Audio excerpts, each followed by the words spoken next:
Si algo nos ha enseñado el misterio, si algo nos sigue mostrando, es sin duda su capacidad de permanecer inalterado e inamovible, de ser constante frente al paso del tiempo, de proteger y custodiar sus secretos tras siglos y milenios de continuo desafío. Yo estoy convencido de que es una visión compartida con todos ustedes. Quizá el pensamiento, la idea, el análisis que nos impulsa de nuevo a estar aquí, alrededor de unos micrófonos y de un aparato que nos conecta y que da sentido a la palabra, que da sentido a todo eso a lo que llamamos misterios. ¿Qué tal, amigos? ¿Cómo estáis? Muy buenas noches.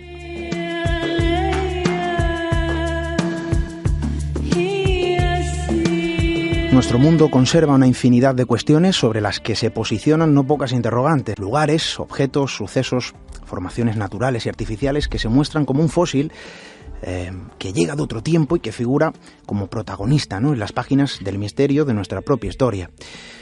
Como buen ejemplo de ello, casi como la totémica de lo portentoso, casi una imagen y quizá un reflejo de lo desconocido, nos encontramos con ese mítico emplazamiento en el desierto de Egipto. Casi como el guardián de sus secretos, la Gran Pirámide, quizá un lugar que ahora nos muestra algunos descubrimientos sorprendentes tras tanto tiempo y tras tanto silencio. Un nuevo conjunto de investigaciones relacionadas con el antiguo Egipto que han concluido con algunas importantes revelaciones que ahora conocemos.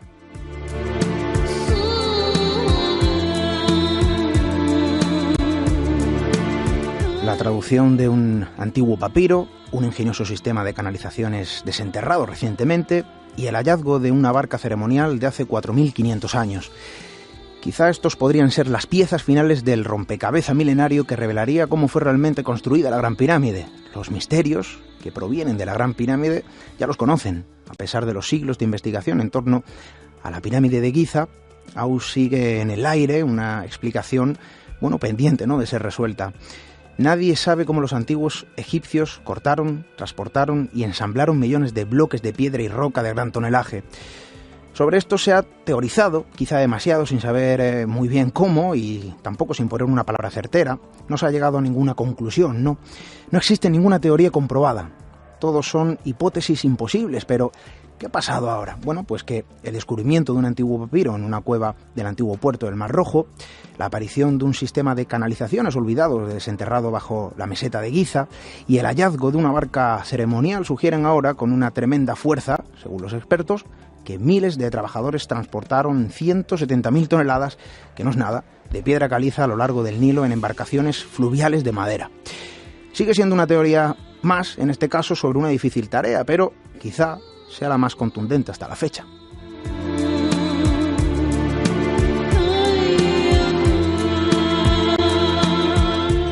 Fijaos, el papiro de 4.500 años de antigüedad, encontrado en el interior de una cueva, ofrece una importante información sobre la construcción de las pirámides.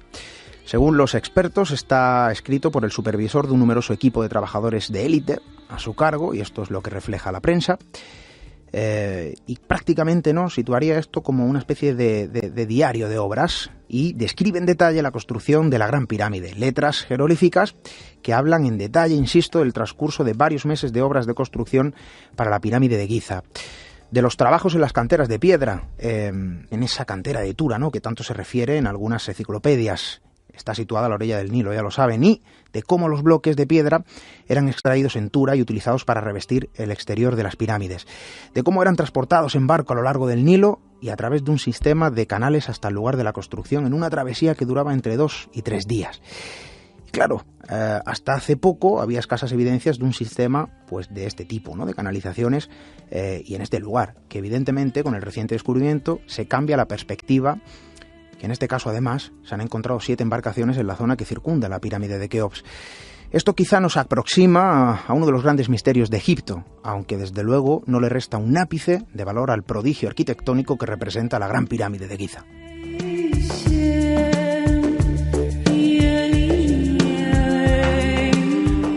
Esta noche nos adentramos también en un lugar antiguo, en un lugar con historia, quizá no tanto, como las imponentes pirámides de Giza, pero estableciendo un nexo entre un lugar y el esquivo misterio que podría ocultar.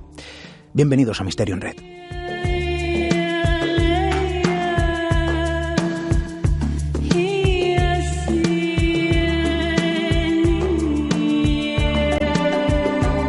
Misterio en Red.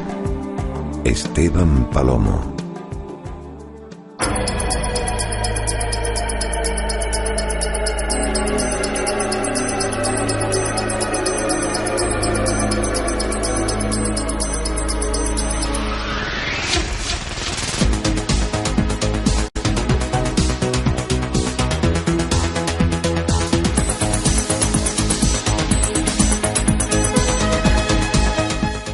Porque hay lugares que atesoran secretos, porque hay lugares que sirven de escenario de lo absurdo, porque hay lugares también en los que afortunadamente se cuentan historias. Esta noche desde aquí, como cada semana, en la Casa de la Radio, en Radio Mijas, en Mijas Comunicación, el punto de partida también, ¿verdad?, de nuestro viaje, ya lo saben, hacia nuestro propio país de las maravillas.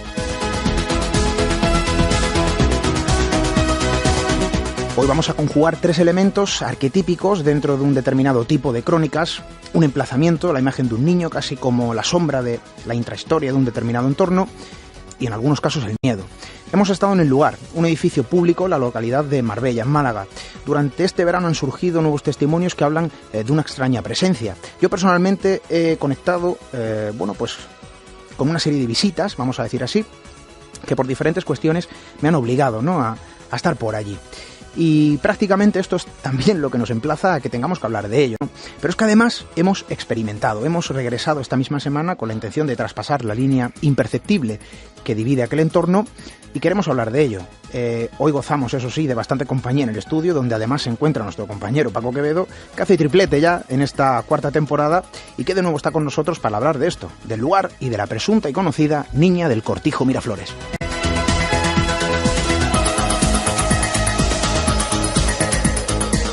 Y porque aquí ya saben ustedes que abogamos por la comunicación, porque también es importante, bueno, pues vamos a establecer, ¿no?, ese contacto con todos los amigos que estáis al otro lado de estos micrófonos de la radio. Bueno, pues ahí están todas las vías de contacto abiertas y disponibles: nuestro correo electrónico radio@misteriored.com, redes sociales comandadas por nuestra compañera Diana Arbello, @misteriored en Twitter y misteriored en Facebook, YouTube y Google+. Y como siempre, bueno, pues ahí está nuestra página web, ¿no?, junto con toda esa vorágine informativa, con todos los contenidos y, por supuesto, con todos los programas en www.misteriored.com.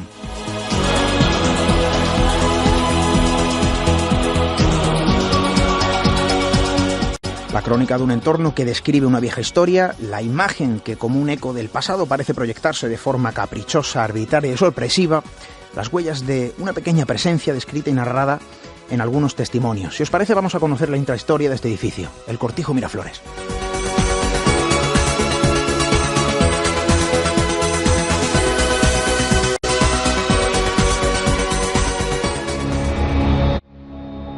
Atrévete a cruzar el umbral hacia lo desconocido. Aventúrate a descubrir que el misterio reside más cerca de lo que imaginas. Traspasamos la línea de lo imposible. Misterio en Red, con Esteban Palomo.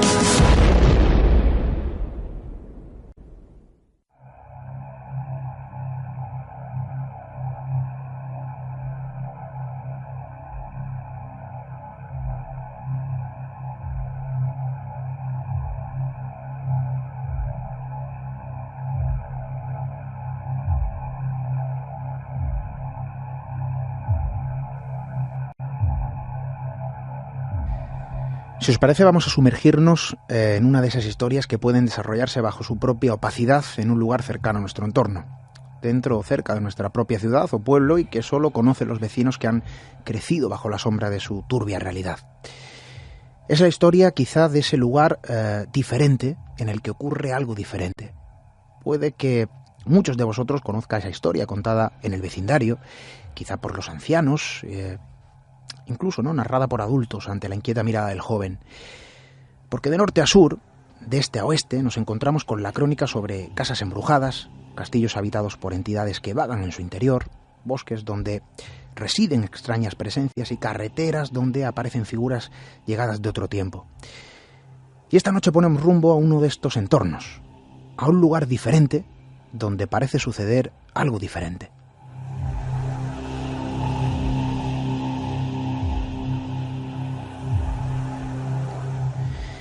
Existe una ciudad en la Costa del Sol, famosa por su aparente ostentosidad, conocida por sus lujos, por sus polémicas y su vertiginosa y extraña también, ¿no?, serie de acontecimientos quizá más comunes, ¿no?, de lo que deberían. Un lugar donde aparentemente todo queda expuesto al visitante, donde no parecen existir secretos. Os hablo de Marbella, provincia de Málaga, yo creo que sobradamente conocida. Una ciudad que yo al menos conozco bien. Una ciudad que alberga un histórico enclave de donde emergieron todo tipo de historias en las que crecí de niño y con las que he crecido. Un emplazamiento que sigue estando rodeado de testimonios sobre encuentros imposibles. Antiguamente conocido como un nombre quizá que puede prestarse a confusiones. La Casa Rosa la llamaban, cuando su fachada descolorida y desconchada por el estado de semiabandono en el que se encontraba, incitaba a no acercarse mucho a su vieja linde, en la que solo los gatos encontraban cobijo. Las ventanas rotas, imaginad, dejaban ver sus cortinas rasgadas por el paso del tiempo, las maderas quebradas de las ventanas crujían con el viento que se adentraba en su oscuridad mientras daba vida a los antiguos y sucios visillos que apenas se mantenían sujetos. Claro, el tiempo dio forma a su nueva imagen y ahora se muestra como una moderna edificación y con otro nombre, el Cortijo Miraflores.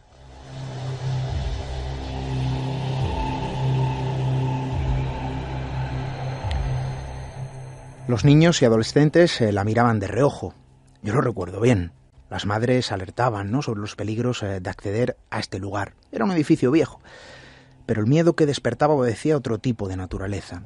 La historia de este edificio, de este antiguo caserón, se remonta al año 1704. Fue don Tomás Francisco Domínguez quien lo edifica en aquel año, según lo atestiguan los dos blasones en el balcón que corona la entrada. Pero su paso alberga la intrahistoria que aún perdura tras sus antiguos muros. Hoy se muestra como un pequeño museo que conserva numerosas máquinas y útiles de su antigua función. Pero a día de hoy se posiciona como un edificio público dividido en varias salas para exposiciones y donde además encontramos una biblioteca de la imagen, una pinacoteca municipal y el archivo histórico de la ciudad. Pero lejos de este atractivo, quizá de su atractivo histórico y turístico, el Cortijo Miraflores encierra una historia sorprendente. Quizá para muchos una suerte de leyenda local, quizá para otros el origen de ciertos fenómenos vinculados a una presencia. No son pocos los testigos que aseguran haber visto pues una extraña silueta deambular por la zona, por sus pasillos, de haberse visto sumidos quizá en una experiencia inexplicable frente a una misma entidad, una presencia a la que se le conoce como la niña del Cortijo Miraflores.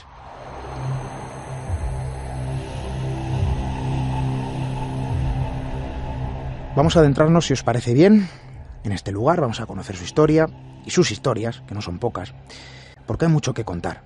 Y hoy vamos a dar un paso más, porque hemos experimentado in situ y yo creo que esto es interesante. Yo creo que es la primera vez que hacemos algo parecido. Vamos a contarlo todo. Paco, compañero, buenas noches. Pues muy buenas noches, Esteban.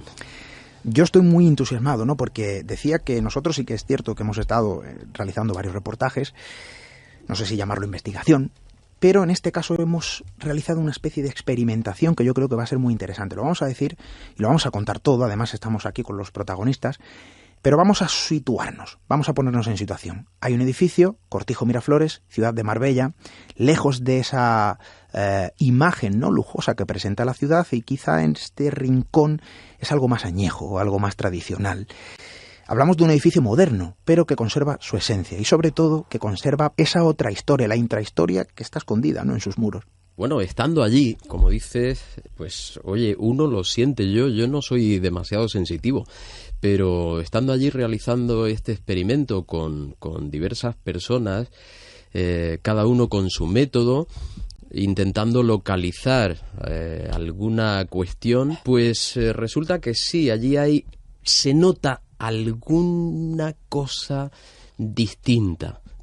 Parece que hay a mí me dio una especie de sensación de inquietud allí dentro, ¿no? Cuando en esa zona en la que están las prensas antiguas, donde realizaban la molienda de la caña de azúcar, una de las cuestiones a la que estuvo destinado este cortijo en su tiempo. Allí yo tuve una sensación un poco extraña. Hubo una de nuestras acompañantes que se sintió mal. Bueno, no una, yo creo que varias se sintieron mal y ocurrieron cosas que vamos a contar, quizá por lo que todo el mundo, yo creo que el ser humano desde la noche de los tiempos se teme que haya una vida más allá de la vida y que haya gente que de alguna forma no traspasa el umbral y se queda ligada a esta realidad, queriendo manifestarse, a veces no de la manera más adecuada, o quizá no estamos acostumbrados y puede producir, pues algún susto que otro. Vamos a explicar un poquito, vamos a ponernos en lugar. El edificio. Yo creo que nuestra compañera Diana Arbello va a ir colocando imágenes en las redes sociales, en ese momento en Twitter y en Facebook. Pero hablamos de un edificio que se remonta al 1704, cuando se comienza a edificar. Y durante este reportaje, fíjate... En la forma actual, porque era mucho más antiguo. Era un cortijo más pequeño, pero más antiguo. Efectivamente, hablamos de la forma actual. Pero es que incluso hay una historia anterior, ¿no?, a esa edificación más antigua a la que mencionabas, que es la que está enterrada en otros sustratos. Porque hay un yacimiento arqueológico. Claro, es una zona, la radioestesista que nos acompaña hoy y que estuvo allí realizando experimentación, pruebas, se nota que allí se mueve una energía telúrica, posiblemente por corrientes, alguna corriente de agua que también tiene que ver, subterránea, que también tiene que ver en esto. El caso es que se propicia, hay sitios que son propicios quizá por estas energías sutiles para asentamientos desde muy antiguo. Allí hay cosas del Neolítico. Allí hay un asentamiento donde ahora está erigido este caserón desde hace, pues a lo mejor 20.000 años, o no sé, pero allí hay hachas de piedra, hay una historia, una prehistoria, y luego está esta cuestión extraña con un visitante quizá del otro mundo que aún sigue ligado ahí por una cuestión que también apareció allí en otro experimento con otra sensitiva que tenemos aquí. Hemos dicho prehistoria, historia y yo diría que intrahistoria de este lugar en la que nos vamos a sumergir, porque se edifica, como decimos, en su nueva y última quizá edificación, 1704. En el edificio, pues parecen confluir diferentes familias y diferentes funciones. Sirve para diferentes cuestiones a lo largo de la historia, por lo cual es habitada por diferentes personas, numerosas personas, y es imposible mantener un registro, al menos que nos pueda certificar, más o menos oficialmente en este caso, pues ese tipo de familias que han ido viviendo. Sí que es cierto que hay datos y hay familias muy concretas que sí que son conocidas, pero también ha sido habitado por personas que se podría decir que son anónimos. Pero todo esto empieza a llamar la atención, digamos, en su sentido más extraño, cuando el edificio pasa a formar parte del patrimonio municipal. Y es entonces quizá cuando se despierta esa intrahistoria dormida, quizá no, evidentemente mucho más antigua y que posiblemente estuviese ahí antes, pero cuando se da a conocer. El edificio pasa a formar parte, porque además yo lo recuerdo muy bien y crecí, relativamente cerca a su emplazamiento. Y decía que se lo llamaban la Casa Rosa. Y nosotros crecimos, al menos los que somos natales de Marbella, crecimos conociendo bien la historia que se contaba de la Casa Rosa, conociendo bien quién era la niña que habitaba la Casa Rosa y otro tipo de presencias de las que también se hablaba. Me decías el otro día, yo creo que tienes razón, hay caserones deshabitados que como medio de protección desde antiguo se utilizaba que hay un fantasma. En este caso no es solamente que las madres utilizaban para impedir que sus niños pudieran tener allí algún percance, no es solamente que pudieran haber inventado esa historia, es que posteriormente hay gente de rigor y de criterio que ha visto a una niña. Pero claro, fíjate, Paco, y lo has dicho, porque además yo creo que es una de los grandes puntales, ¿no?, dentro de los testimonios que se narran alrededor de este lugar, ¿no? Personas de rigor y de criterio. Y ahora vamos a ir detallando y entrando, yo creo que desgranando, ¿no?, este tipo de cuestiones. El primero que lo vio creo que fue un encargado de ya en una época bastante actual, ¿no? El primero que lo vio fue el conserje cuando aquello fue convertido en un centro polivalente. Y fue entonces cuando tuvo ese resurgir esa leyenda local, que hasta entonces era leyenda, y que yo ya no sé si algún testimonio anterior, cuando aquello se llamaba la Casa Rosa, pues se encontraba en algún documento. Desde luego yo no he tenido acceso a eso. Fíjate qué curioso, hay una leyenda antes de la documentación oficial y de... Cuando empieza a documentarse, vamos a decirlo así, cuando empieza a registrarse esos testimonios, la leyenda era previa. Claro, se habla de una niña y mira por dónde este primer avistamiento más oficial, por decir así, de alguien que trabaja allí y dice lo mismo. Hay una coherencia con lo que antiguamente se ha manifestado acerca del cortijo. Aquello era un conserje, yo lo recuerdo muy bien, porque además esto fue noticia, fue portada en la prensa local y no hace mucho. donde se narraba esa crónica, ¿no? El primer conserje del centro polivalente que tiene ese percance donde las luces comienzan a encenderse, a apagarse, donde los objetos desaparecen de un lugar y aparecen en otro, son movidos, ¿no? Aparentemente por una mano invisible, porque por la noche allí no había nadie, nadie tenía acceso, y era por la noche cuando parecen ser que se producían este tipo de cambios, porque al día siguiente, cuando accedían los trabajadores al lugar, pues encontraban estos objetos movidos y removidos, ¿no? Quizá esto es una línea muy arquetípica dentro de este tipo de crónicas, sigue una línea muy guionizada dentro de lo que se podría decir fenómenos poltergeist o casas encantadas, ¿no? Como se conoce comúnmente, y es un fiel reflejo de este tipo de historias. Pero claro, aquí entran en cuestión otro tipo de elementos, como bien relatas, ¿no? Donde ya los testimonios son a plena luz del día. De gente creíble. Efectivamente. O sea, es lo que decíamos el otro día. Es afirmaciones increíbles, pero en gente muy creíble. Como ocurrió posteriormente con este señor. Un científico, me contaba, viene de Madrid a hacer una exposición allí, a dar una charla, y el hombre en el pasillo ve a una niña, se vuelve hacia ella para ver qué hace allí, y al tocarla es etérea, es nada, es luz, ve que pasa su mano a través, entra en pánico, tiene incluso una especie de desmayo y se niega a volver allí, y de hecho no ha vuelto nunca, ¿no? Bueno, él asegura, él no, porque fíjate, esto lo recuerdo muy bien, había un trabajador, un empleado del Ayuntamiento de Marbella, que acompañaba a este señor, que también la vio. Uno de ellos sufrió prácticamente un colapso, tuvo que ser atendido por los servicios sanitarios, que acudieron al lugar, y todo el mundo oyó ese relato, ¿no? Y no eran 2 ojos los que habían visto a esta presencia, sí, y sino además 4. Gente de criterio que para nada es sospechosa de Recuerdo que era biólogo. De tener un biólogo, tiene mucha sospecha de estar metido en el esoterismo. Era biólogo y venía a hacer una conferencia sobre plagas, en este caso de pulgas, fíjate. Porque además ese lugar sirve, y ahora vamos a oír varios testimonios, para realizar exposiciones temporales y también para realizar conferencias. Claro. Fíjate que una de las conferencias que se realizaron en aquel lugar fue producida por nuestro amigo Javier Pérez Campos, redactor de Cuarto Milenio, y fue allí donde yo personalmente le conté la historia, ¿no?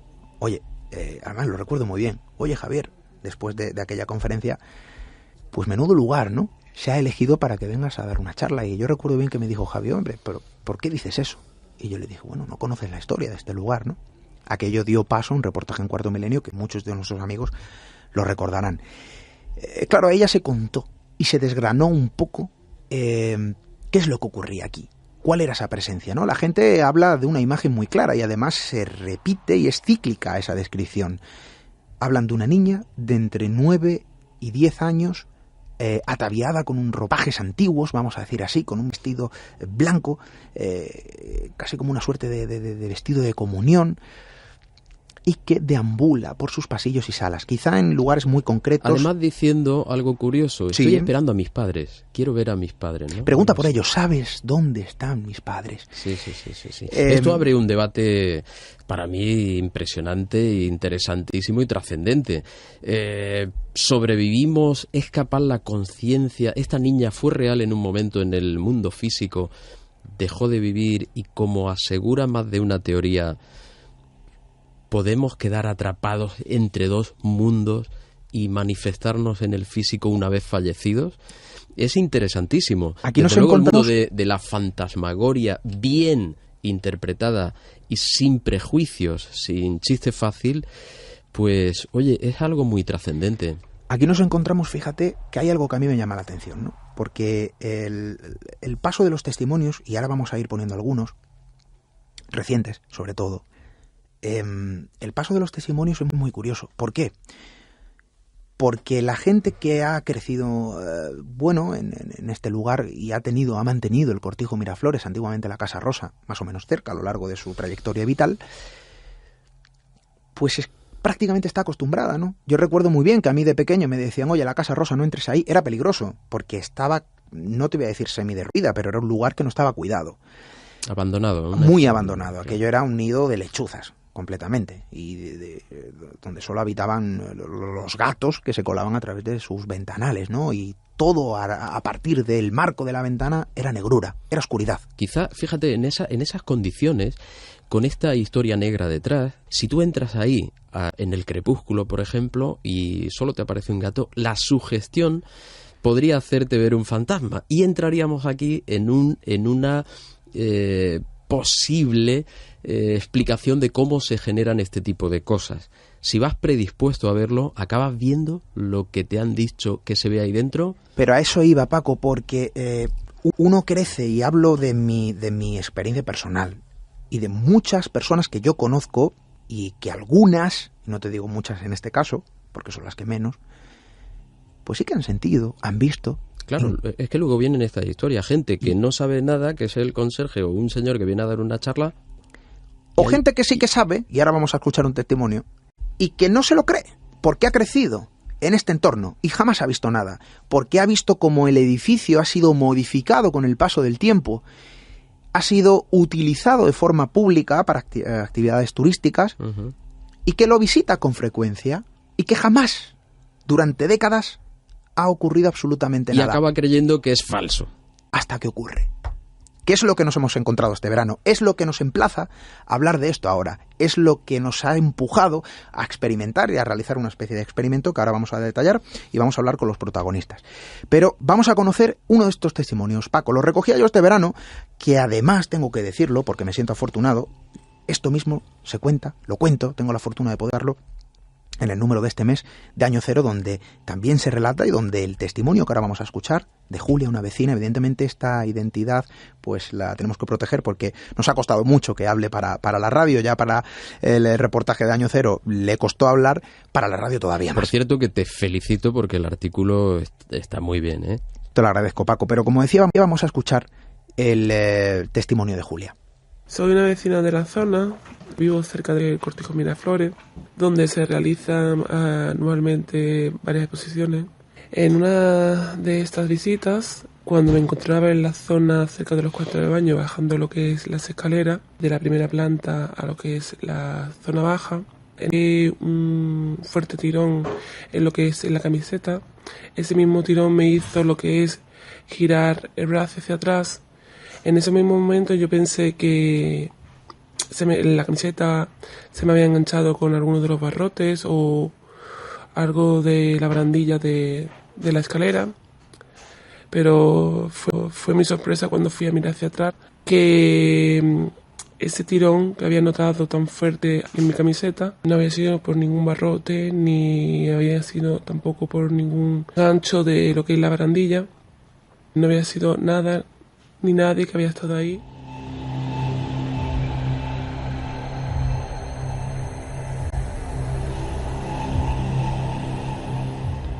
Y nos relataba Julia, esta vecina de este lugar, que vive muy cerca y que lo visita con frecuencia. Ella me lo decía a mí durante el reportaje este verano para Año Cero y me decía, es que yo aquí vengo prácticamente mínimo una vez al mes, porque hay una exposición, eso sí, que hay que decirlo, que va rotando, que son de exposiciones de cuadros, fotográficas, suelen exponer también algunas de artistas de la zona. Sí, artistas de la zona, artistas conocidos, locales. ¿sí? Se hacen muchas presentaciones de libros, muchas charlas. Es un lugar frecuentado. Allí mismo, y ahora vamos a escuchar después otro testimonio, es un lugar... También decimos que de uso diario como biblioteca y gente, hemos ¿Hay una encontrado sala de allí sala de lectura, gente estudiando, preparando oposiciones, o sea, aquello está habitado permanentemente. Pues fíjate que Julia nos contaba, ¿no? Yo he crecido con esta historia. Yo he conocido desde que soy niña, vamos a repetir, a la niña del Cortijo. Pero sin embargo, desde que la Casa Rosa era la Casa Rosa y ahora es el Cortijo Miraflores, y yo circundaba y jugaba en sus alrededores, y ahora en la edad adulta no solo voy sola, sino que voy con mis hijos, me decía. Y jamás he visto nada, jamás he sentido nada. Y en una de las últimas visitas, ha vuelto a ir, tengo que decirlo, que después ha vuelto y jamás, no ha vuelto a ocurrir nada, porque recientemente hablé con ella para la radio y evidentemente para pedirle permiso, ¿no?, de poner este audio. Pero me decía que, oye Esteban, yo te aseguro que jamás he visto ni he sentido nada. Es más, yo entraba aquí prácticamente con esa historia olvidada ya. y bajando la planta de arriba, creo que os lo especifiqué estando allí, donde hay un cuarto baño arriba y otro abajo, situado de forma paralela, y bajando esa escalerilla de madera, que además no hay ningún tipo de posibilidad de que la ropa se enganche, porque son unas barandillas lisas. Bueno, pues ella nota como algo le tira de la blusa, como si se hubiera enganchado. Mira para atrás y no hay absolutamente nadie, va sola y evidentemente la blusa pues no estaba enganchada en ningún lado. Fíjate que tan fuerte fue esa sensación que ella me relataba que pensaba que se había roto la propia camiseta. En esa zona, creo que comentaba, era donde ahí solían jugar los niños. No se sabe, Paco, es muy interesante porque esto hace algunos años y hablamos de quizá a lo mejor 15 años, 17 años, no, un poquito más, hablamos de 20 años, sí. Allí hubo una visita, no hay ningún tipo de registro más el que se encuentra en la prensa, en algunos artículos de la prensa local, de una señora que al parecer se llamaba Susana y que era sensitiva. Y esta persona pasó por allí, aquello ahora porque realmente está allí un estudio concienzudo no ha habido, excepto este que refiere allí y no ha el habido experimento que nosotros. No ha habido, no, nada más profundo. De hecho, yo recuerdo muy bien que cuando fuimos con las cámaras de Cuarto Milenio, pedimos los permisos pertinentes para grabar y no nos dejaron acceder a la zona para grabar. Todos los planos que salen del edificio son exteriores y no quisieron, ¿no?, que profundizásemos mucho en este entorno. Pero años atrás, insisto, hay una persona que sí que acude al lugar y que según la prensa y según tirando de hemeroteca están estos documentos y a los que podemos acudir, una señora que al parecer se llamaba Susana, con una presunta capacidad sensitiva, y dice que allí, justo en este punto donde Julia nos relata que siente ese tirón de la camiseta, dice que allí no solo había una niña, sino que había un niño.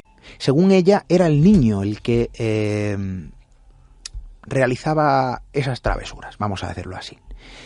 Porque justo en ese rincón, en esa planta superior donde ahora se sitúan los baños, era donde el niño tenía su especie de zona de juego. Y la chica que ha hablado y ha tenido la experiencia no conocía estos datos, no. Datos. Conocía evidentemente lo que se cuenta del entorno de la niña del Cortijo Miraflores. Eso es algo archiconocido en el lugar. Ahora, cuando expliquemos el resultado del experimento nuestro, hay que decir que nosotros, a las 3 personas que han ido allí sensitivas, no le hemos dicho absolutamente nada. A las 4 que han venido, perdón, no se le ha dicho absolutamente nada, ni siquiera a dónde íbamos. Además tengo que dejar claro que tanto Paquita como Meli como Arlene no querían saberlo. No querían saberlo porque hay que contrastar lo que cada una de ellas ha sentido, y qué curioso que las coincidencias con la historia anterior, con esto que estás diciendo y con el resultado del experimento, de nuestro experimento, hay cuestiones que casan, que siguen el hilo. Bueno, sí, siguen ese hilo argumental y yo creo que nos incita a pensar de que aquí hay algo de lo que poder rascar y que desde luego yo no sé si certifica de algún modo de que hablamos de un lugar, de un entorno curioso, vivo. Porque, mira, yo le decía a ellas que podía haber salido en este experimento, pues yo que sé, una señora mayor, un señor mayor, son 300 años de historia, podía haber salido cualquier cosa o cualquier tipo de persona y sale lo mismo. O muy parecido. Hay un historia aspecto, muy curiosa. fíjate, que yo me he quedado con ganas de que salga. Ahora vamos a contar ese experimento, vamos a ahondar, ¿no?, en lo que hemos hecho y en las sensaciones que se han percibido, ¿no? Yo recuerdo muy bien que Susana, y esto viene reflejado, insisto, en la prensa, que decía que, bueno, que ella sintió en su día como el lugar pedía agua. Había más gente, aparte de estos 2 niños, aparentemente 2 niños, que pedían agua.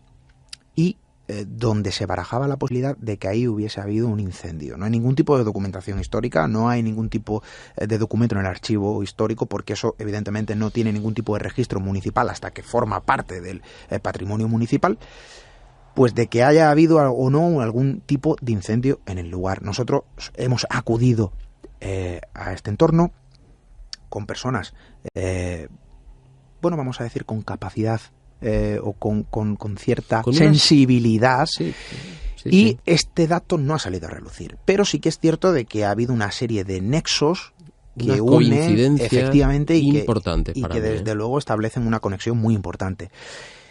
¿Qué ocurre? que evidentemente lo relatabas, ¿no? Las personas con las que hemos ido, y ahora vamos a ir a pasar a presentarlo, no sabían a dónde iban. Esto es muy importante.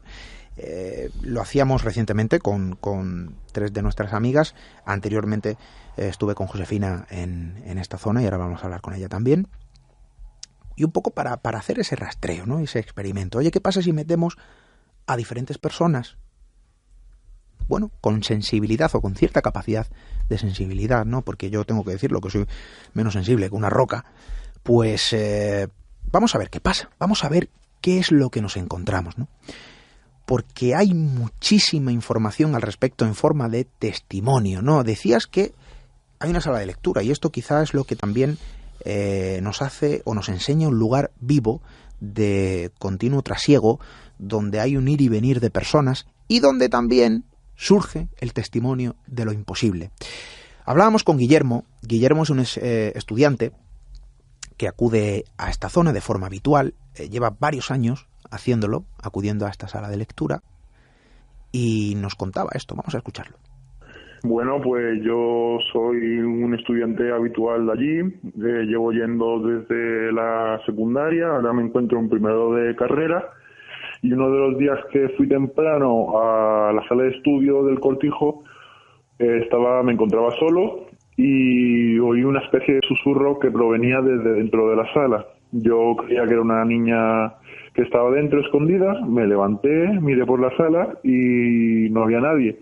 Luego proseguí con mis estudios y días después lo conté a un compañero allí mismo y me contó que hay gente que también ha escuchado ruido de una niña, incluso la ha visto.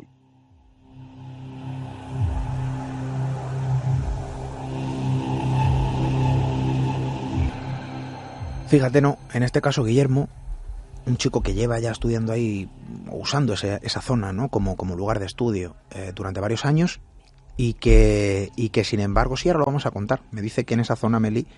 Sí, no, allí se notó algo extraño. Yo la acompañaba a Meli y allí se movía la bolsa entera. Ella lleva sus varillas de este tipo de técnica y se le movía la bolsa y en un momento dado me quedé mirando y me dijo, no, que aquí hay una zona muy propicia o que mueve una energía telúrica importante. Este chico en concreto no conocía la historia. Quizá a lo mejor por su juventud, ¿no? Otros somos más añejos, vamos a decirlo así, y sí que conocemos esto. Pero claro, él vaya a estudiar, escucha una niña, el susurro de una niña en esa sala de estudio, donde está completamente solo, según él. Incluso piensa que hay una niña escondida, en la que no es difícil, que puede pasar. Pero en este caso él registra la sala palmo a palmo, que tampoco es muy grande, y no encuentra nada, no ve nada. No le presta mucha atención, no le hace mucho caso, vuelve a su actividad, a sus estudios, y días después, allí con un compañero le comenta lo que había ocurrido casi como algo anecdótico, y el compañero le dice que no, es que lo que tú has escuchado, es que lo que tú has vivido, vamos a decirlo así, no es producto de tu imaginación, y así se lo dijo, ¿no? Es algo que aquí ocurre, y no eres el primero. Hasta la han visto. Hasta la han visto, y le hace muy buena referencia. Bueno, yo creo que al final esto tiene un símil, fíjate, esto me recordaba a mí de cierta manera. Vamos a ver, ¿por qué? Bueno, esto me recuerda a mí a la historia de Andresito, en la delegación de Hacienda en Vitoria. ¿Por qué? Bueno, porque Andresito era un niño que en su edificio, y sigue siendo quizá, donde establecía cierto nexo o cierta conexión con los trabajadores del entorno. Y en este caso pasa lo mismo. Hay trabajadores que hablan con la niña. Se habla del archivero municipal y que tiene cierto trato, no cierto trato, sino que entra a la salud, es cortés con ella. Porque de algún modo quizá no sé si creen o no en esta historia, o si creen o no en ella, o si han vivido algo y no lo han contado. Yo hasta ahí, desde luego, no lo puedo saber ni puedo llegar.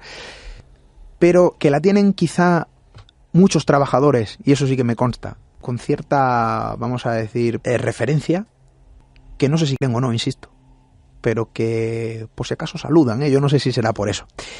Decíamos que hemos acudido al lugar, y creo que esto es importante, ¿no? Porque, bueno, queríamos ver qué pasaba, y yo creo que al final la sensación con la que uno se va, y al menos yo, pues es satisfactoria, en el sentido de que hay algo que certifica de algún modo, sobre todo cuando hemos acudido allí con personas que no sabían a dónde iba, y que han empezado a hablar, han contado cosas, han sentido cosas y ahora vamos a ir detallando. Si te parece, sí, además Paco. que salió una historia dentro del sufrimiento que conlleva la historia que surgió allí. Es una historia muy interesante. Yo acudí hace una semana con Josefina y, bueno, ella no sabía dónde venía, nos acompañaba nuestro amigo Carlos del grupo IPA. Josefina, bueno, es una persona sensible, con cierta capacidad de mediunidad. Vamos a abrir esa ronda de visitas y vamos a ver qué nos cuenta Josefina. Bueno, pues Josefina nos acompaña esta noche, allí nos dijo sus sensaciones y no iba muy desencaminada. Josefina, buenas noches. Buenas noches, Esteban. Bueno, yo no sé si recordarás, porque han pasado los días, lógicamente, pero yo sí lo recuerdo bien, ¿eh? Lo recuerdo bien porque genera cierto impacto. Cuando uno acude al lugar con alguien que no conoce la historia, que no conoce el entorno, y detalla, bueno, de una forma muy especial, ¿no?, qué es lo que siente o ve, porque claro, esto es muy complicado, esto a mí se me antoja algo desconocido dentro del propio misterio, ¿no? Pero claro, tú me detallabas una serie de cuestiones muy concretas y creo que es importante conocerlas. Bueno, yo acudí con Carlos, el presidente de la asociación del grupo IPA, y yo no soy de Málaga, soy de un pueblo de Granada y la verdad es que no conocía ni el lugar, ni la historia, ni nada sobre él. Al principio accedimos al lugar, estuvimos haciendo un barrido general, viendo un poco el lugar, y yo iba, la verdad, un poco nerviosa y al principio, bueno, no veía o sentía mucho. Después de estar allí a lo mejor 20 minutos o así, empecé a sentir que había, pues bueno, digamos que una entidad que quería jugar. Yo al principio no sabía muy bien lo que era, me costó un poco deducir que era un niño, y estando en la zona del Museo del Aceite, en la parte de arriba de la pasarela, vi pasar algo correteando. Entonces, bueno, yo al principio le dije a Esteban que necesitaba un poco de más tiempo, ya que muchas veces aquello que parece un niño no es un niño. No sabía si podía ser otro tipo de entidad. Así que, bueno, me di una vuelta yo sola por allí, por la zona de las exposiciones. Al único sitio que no accedimos fue a la sala de lectura porque había mucha gente, no queríamos molestar. Entonces, en la sala, en la parte de arriba, donde ahora hay una exposición temporal, pues vi a un niño vestido con una ropita antigua, con un pantaloncito corto, calcetines altos, una chaquetilla, que estaba jugando. Y yo dije que la mayoría de las cosas que allí pasaban, por lo menos era la sensación que a mí me daba de cambiar las cosas de sitio y tal, lo hacía el niño, de manera, bueno, pues como un niño que quería jugar. Casi estableciendo esa sensación, fíjate, con lo que dijo anteriormente esa persona que yo no tengo el gusto de conocer, que se llamaba Susana, según reja la prensa, y que decía que era el niño el que realizaba las travesuras. Paco, es que fíjate, aquí hay un hilo de conexión muy importante, pero es que fíjate, acudimos con más personas días después y allá acudimos con Paquita, con Meli, con nuestra amiga Meli y con Arlén. Personas maravillosas con cierta capacidad sensitiva. Y no sabían, puedo dar fe, casi como un notario, de que no sabían a dónde iban, no sabían qué se iban a encontrar, ni sabían tampoco a la historia pues a las que nos queríamos acercar. Bueno, pues fíjate que a mí esto me llamó mucho la atención. Con Paquita tuvimos la oportunidad de incluso echar las cartas. Nos arriesgamos a que nos echaran de allí de cualquier manera. Tuvimos suerte porque estábamos solos. Tuvimos suerte, era muy tarde ya y bueno, realizamos una tirada de cartas para intentar establecer una comunicación con esa otra persona que pudo estar allí. Paquita, yo creo que es importante que nos cuentes tus sensaciones. Yo desde luego aluciné viendo pues prácticamente, ¿no?, tu labor in situ. Y cuéntanos, ¿qué es lo que...? Yo lo sé muy bien, lógicamente, porque estaba allí, pero cuéntaselo a nuestros amigos, ¿qué es lo que sentiste, qué es lo que pudiste percibir en ese entorno? Bueno, yo es que cuando cojo las cartas siempre me gusta que haya alguna persona cerca o que lo graben, porque luego después muchos detalles se me escapan, porque yo no es que sé que el 7 significa esto ninguna carta, yo es que pongo las cartas y me vienen flashes a la mente y entonces lo voy diciendo pero tiene que haber alguna persona cerca, porque dentro de unos minutos, a lo mejor ya no me acuerdo lo que estoy diciendo, pero bueno, de ayer me acuerdo un poquito, y es que noté de una jovencita, a mí me salieron como unos 16 años, que su padre era una persona un poco autoritario, y ella se enamoró de un joven, por lo visto parecía bastante atractivo, la enamoró, pero estaba enamorado del entorno de la chica y del dinero y de cómo estaba en sociedad. Entonces, el padre, que lo sabía cómo era, no quiso, ella se fugó con él, se escapó, y él, cuando vio que había perdido la oportunidad de dinero y de posición, pues la dejó. Entonces la chica lo estaba pasando mal. Tenía un hermano, no sé si tenía más, pero había un hermano que se acercaba algunas veces a ella, o ella le dijo que estaba mal. El caso que estaban en contacto, y algunas veces le llevaba o dinero o comida o algo. Después la madre se la trajo a la casa sin que lo supiera el padre, y estuvo escondida en la casa, según es lo que yo saqué. Y Paquita, como ella misma decía, quería que estuviésemos alguien cerca para recordar mejor, puesto que las personas de esta manera utilizan las cartas como distracción del consciente, para que en esa distracción el subconsciente se abre y conectan con la historia y reciben respuestas. Pero luego, como dice Paquita, a ella está despistada en su consciente y no se le queda bien. La historia, en resumen, era de una jovencita que por amor perdió a su padre, que la repudió, el terrateniente propietario de la casa, supuestamente, o por lo menos eso contestaron las cartas, en esa sintonización con el más allá, posiblemente. La historia es triste, pero es bonita, es de un desamor. Ella se va con este interesado que, cuando ve que el padre se olvida del tema, la abandona y pierde a su amor y pierde a su padre. Vuelve a su casa y allí muere de pena o se suicida, escondida por la madre, sin poder relacionarse con el mundo abiertamente y sin poder relacionarse con su padre. En esta circunstancia es como en muchísimos casos de fantasmogénesis, hay detrás una historia desgraciada, una historia terrible que parece dejar al alma ligada aquí para seguir buscando eso que no ha conseguido, el amor de su padre. Fíjate que a mí me llama algo de atención, porque esta historia, bueno, podría cuajar o no, y dices uno, yo lo pensé, ¿eh?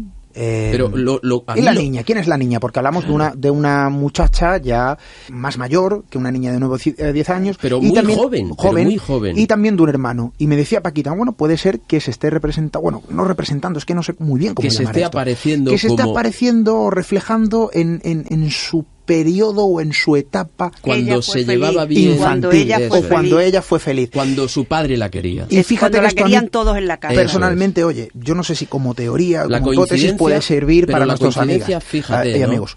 Hay un enlace, hay una línea, hay una conexión, que sin saber absolutamente nada, en esta echada de cartas aparece un nexo, como decías, con toda la historia anterior y con lo que han visto testigos. Hay una conexión, pero es que fíjate, ¿no? Aquí hay un dato ya que esto ya, bueno, podríamos decir que sería la guinda del pastel, ¿no?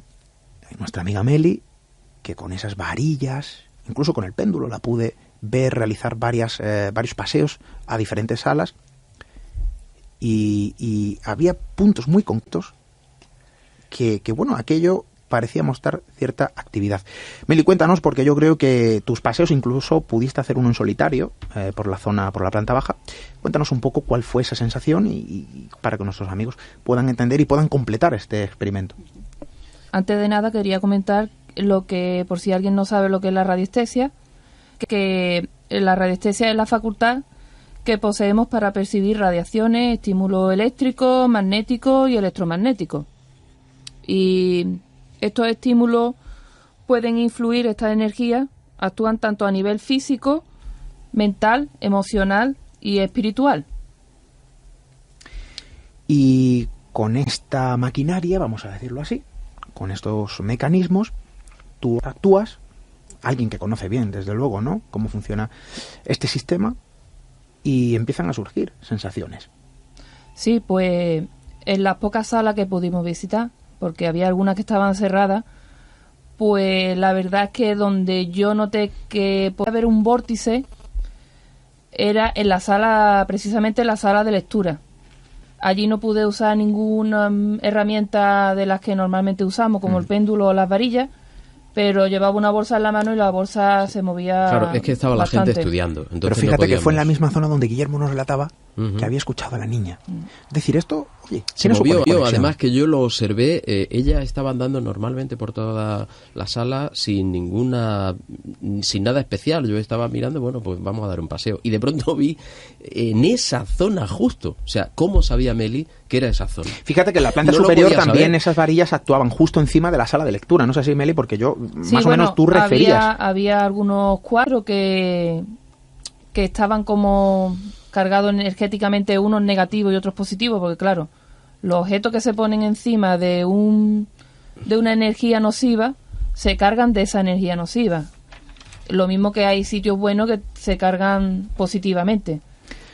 También nos acompañaba otra persona, especial también, lógicamente, y que pudo tener esas sensaciones, pudo percibir también, bueno, pues su extraña naturaleza, al menos la extraña naturaleza que envuelve el lugar. Arlene, cuéntanos. Pues yo lo que noté fue que me dio un bajón de energía muy grande, como me sentí muy cansada y tenía como ganas de vomitar y... Es curioso que hay sensitivos que parecen somatizar la triste historia que puede guardar uno de estos cortijos que encierra un fantasma. Meli me decía que también es posible explicarlo por las energías, corrientes de agua que pueden emitir esa onda que acaba... iones. Sí, unos en iones... este caso iones positivos o iones que pueden negativos. dar con un cansancio físico. Hay otras explicaciones. Hay un científico ruso nacionalizado francés que en 1950, Garovsky, ya pudo demostrar que mediante vibraciones de las tuberías de su estudio inducía estados de miedo, de malestar a la gente que lo acompañaba allí en su laboratorio. A partir de ahí se descubrió que los infrasonidos podían inducir este tipo de estado. Estos infrasonidos pueden ocurrir por corrientes de agua. Allí vimos una pared entera que, a pesar de que la pintan y repintan, está, como advirtió Meli, está completamente humedecida. Puede haber alguna energía telúrica o corriente de agua, no solo que induzca, sino que propicie un fenómeno que yo sí considero real. Bueno, pues yo no sé lo que ocurre allí. Lo que sí sé es que ha habido sensaciones, han ocurrido cosas, se han percibido cosas que han encajado, ¿no? Casi como las piezas de un puzzle y que de algún modo podrían dar sentido a todo lo que se ha contado y vertido sobre el lugar. Es una pena porque el tiempo nos está ahogando, pero podríamos hablar, ¿no?, de ese experimento que ha dado para mucho. Es una pena, como siempre, Paco, esto del tiempo, desde luego... Bueno, yo resumiría en que la historia tiene viso de ser real. Para mí, esto lo que abre es una puerta a la duda de si sobrevive nuestra conciencia. Creo que sí. Creo que ya los egipcios hablaban de 3 cuerpos que habitan el físico, el Ka, el Ak y el Ba, y que pueden transportar la conciencia para seguir sobreviviendo en el otro mundo. Pero que el Ka, por alguna circunstancia, problema o desequilibrio, puede quedar ligado aquí y incluso temían que pudiera hacer vivir a una momia, pero podía quedar ligado a las paredes, a una estatua. Es decir, ya lo decían ellos hace 5.000 años.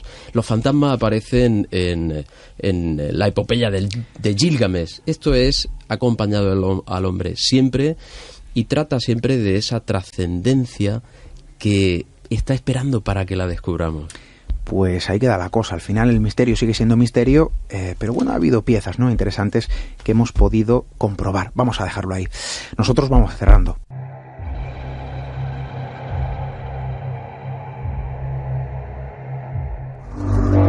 Misterio en Red. Misterio en Red. Con Esteban Palomo.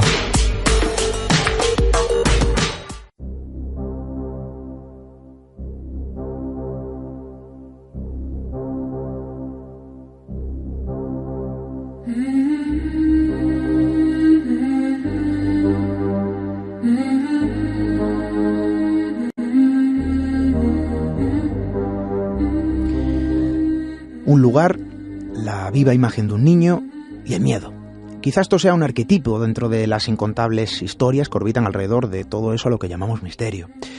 Puede ocurrir en un edificio público, como hemos hablado esta noche, en una zona concreta, en un lugar apartado, como la visión fugaz de una diminuta estampa en algún punto kilométrico de nuestras carreteras.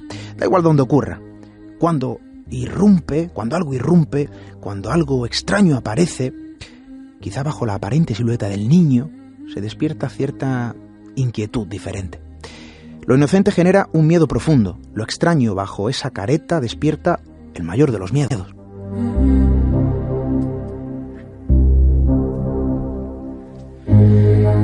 Esto evidentemente tiene otra vertiente. Existen otras historias que con estos mismos elementos circundan otro tipo de terrenos igualmente extraños. Y sin duda aterradores.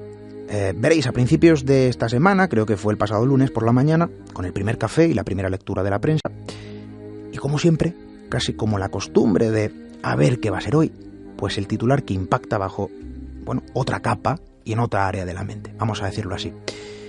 Una pareja echa de casa a un niño de 7 años poseído por el demonio.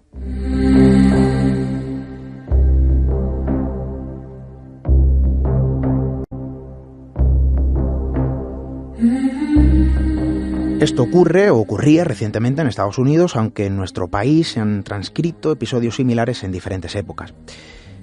Pero este suceso es el último, ¿no?, dentro de su tipología, y ocurre quizá en un pequeño municipio al sur del país. Una pareja que echa a un niño de tan solo 7 años. Un niño que lo último que escucha antes del portazo cuando cerraron la puerta de la casa de su familia es que nunca regresará allí. Y su único delito figuraba quizá en la locura producida por no sé qué, en la mente de sus tutores. Su único mal, su único pecado fue que sus familiares pensaron que el niño estaba poseído por el demonio.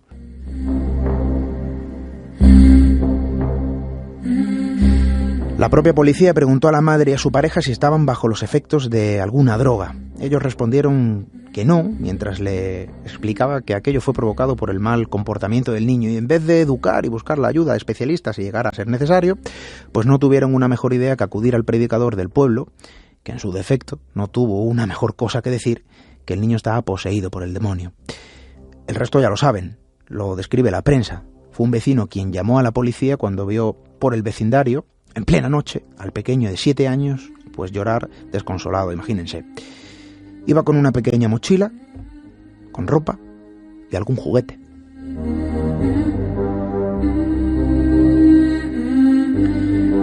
Esta noche hemos hablado de un lugar, en Marbella, de la imagen de una niña con ropajes antiguos y el miedo.